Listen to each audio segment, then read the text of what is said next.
వంట పని ఆడవాళ్ళు చేసే పనులను వెక్కిరించి వెటకారంగా మాట్లాడే వాళ్ళకి చక్కటి సమాధానం ఈ వంట పని అనే వ్యాసం. వంటింటి పని అంటే కేవలం ఉడికించడమే కాదు, కొత్తిమీర, కరివేపాకు, పచ్చిమిర్చి, నిమ్మకాయలు, అల్లం లాంటివి చెడిపోకుండా చూస్తుండాలి.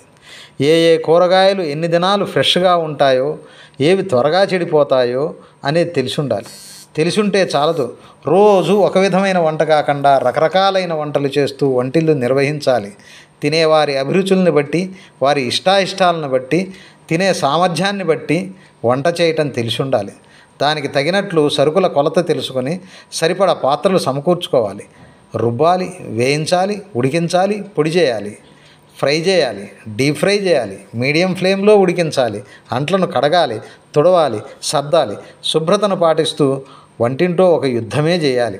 నిన్నటి పాలు, ఈరోజు పాలు, పాత డికాషను, కొత్త డికాషను, కాఫీ పొడి, టీ పొడి, వీటి తేడా తెలిసి ఉండాలి. తెచ్చిన సామాన్లు సర్దిపెట్టే స్టోర్స్ మేనేజ్మెంట్ కూడా తెలిసి ఉండాలి.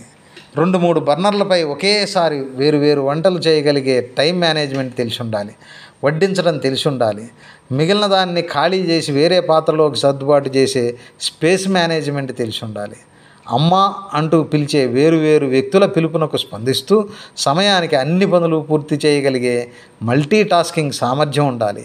ఒక దోశ హాట్ కంటైనర్లోకి దూర్చి మరొకటి ప్లేట్లోకి వేసి వేరొకటి పెనం పైన వేసే చేతివాటం కలిగి ఉండాలి.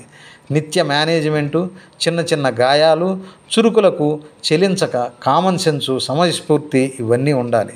ఇవన్నీ ఏ కోచింగ్ సెంటర్కు వెళ్ళకుండా తరతరాలుగా నేర్చుకుంటూ వస్తున్న ఆ జీవులందరినీ గౌరవిద్దాం.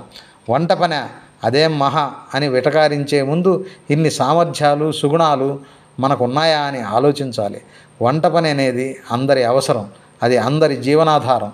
వంట పని అంటే ఒక ధ్యానం, భక్తి, దినచర్య, కళ, విజ్ఞానం, ప్రేమ, అనుభూతి, సేవ, గౌరవం, విలువ ఇవన్నీ కూడా నవ్వుతూ చేయాలి.